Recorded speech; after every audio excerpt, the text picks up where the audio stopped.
بسم اللہ الرحمن الرحیم۔ السلام علیکم۔ امید ہے سب خیریت سے ہوں گے، ٹھیک ٹھاک ہوں گے۔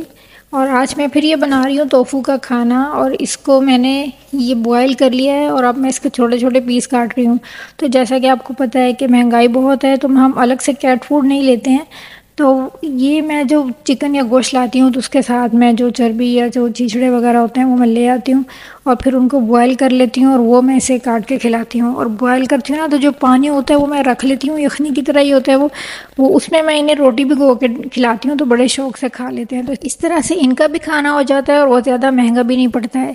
اور اب مہنگائی کی بات ہو رہی ہے نا، تو مہنگائی سے تو آج کل ہر کوئی بہت پریشان ہے، تو رزق کے لیے نا بڑے بڑے وظیفے بھی کرتے ہیں لوگ۔ تو میں آپ کو ایک بہت آسان اور سنت عمل بتاتی ہوں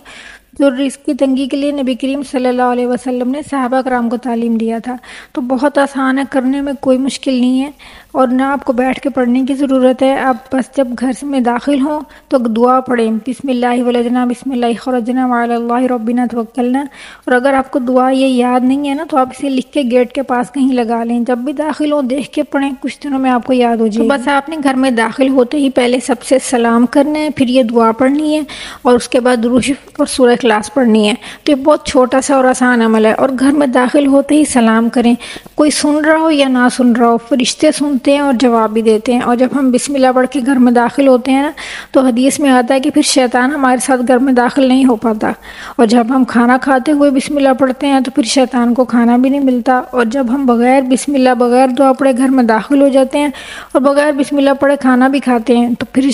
شیطان جو ہے وہ اپنے ساتھیوں سے کہتا ہے کہ تمہیں یہاں ٹھکانا بھی مل گیا اور تمہیں یہاں کھانا بھی مل گیا، رہنے کا بھی بندوبست ہو گیا اور کھانے کا بھی بندوبست ہو گیا۔ تو ان چیزوں کا خاص طور پہ خیال رکھنا چاہیے، ان سے بہت زیادہ برکت ہوتی ہے۔ تو جناب لنچ ٹائم ہے اور میں نے بنایا چنے والے چاول، اس کے ساتھ میں سلاد کاٹ رہی تھی، کھیرے اور پیاز ٹماٹر کاٹ کے نا ان کے اوپر نمک ڈالا میں نے اور لیموں، تو بہت مزے کا لگتا ہے چاولوں یا دال وغیرہ کے ساتھ۔ تو ایک چیز میں یہ شیئر کرنا چاہ رہی تھی کہ میں کچھ ٹائم پہلے چکی پہ آٹا لینے گئی تو ایک عورت آئی ہوئی تھی، اس نے کہا کہ ان کا نمک بہت اچھا ہے اور وہ کافی سارا لے کے گئی، تو میں نے بھی تھوڑا سا لیا، لیکن جب میں نے لا کے اس کو پکایا نا تو جب میں سالن بناؤں نا مجھے اس میں چمچ چلاتے ہوئے ریت کی آواز آئی کہ نیچے ریت بیٹھی ہے، تو میں بار بار اچھے سے سبزی وغیرہ دھو کے بنا رہی تھی مگر وہ ہر بار جو اس طرح آواز آتی تھی، تو پھر مجھے خیال آیا کہ جو میں نے نمک لیا ہے نا کھلا چکی سے، تو یہ اس میں سے آواز آ رہی ہے، وہ جو ہلکا سا جس میں کالا پتھر شامل ہوتا ہے نا اس کو پیس کے انہوں نے وہ رکھا ہوا تھا اور وہ دے رہے تھے۔ تو اس طرح کا نمک کبھی نہیں لینا چاہیے، کیونکہ وہ پتھر جو ہوتا ہے وہ بہت نقصان دہ ہوتا ہے، وہ ہضم نہیں ہوتا، مکس نہیں ہوتا، وہ ہمارے لیے بہت نقصان دہ ہے۔ تو دوسرا ہی نمک لیں، اگر آپ اس کو گھول کے دیکھ لیں جب پانی میں نیچے بیٹھا ہوا ہو تو اس کو کبھی استعمال نہ کریں، اس طرح کا نمک کبھی استعمال مت کریں، بہت نقصان دہ ہوتا ہے۔ اگلی ویڈیو تک کے لیے اللہ حافظ۔